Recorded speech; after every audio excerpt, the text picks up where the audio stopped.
Developing out of Kleberg County tonight, the Kleberg County Jail reporting that 34 inmates and 6 employees are under quarantine after testing positive for the coronavirus. It was back around October 21st when Sheriff Richard Kirkpatrick said that he decided to have all employees and inmates tested for COVID-19 after several jail employees had decided to get tested on their own for the virus. Those employees later finding out they were positive.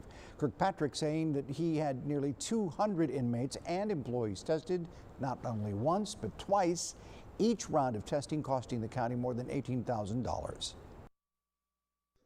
Again, I can't stress how important it has been to test, because had I not tested, there would have been no way of identifying who these individuals were, and let alone knowing that we were able to contain this because no one was symptomatic at that time.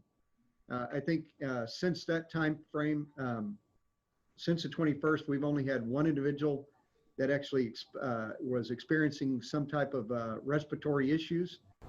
Better safe than sorry, right? The sheriff believes that by November 10th, nearly all of the employees and inmates who test positive for COVID-19 will be out of quarantine.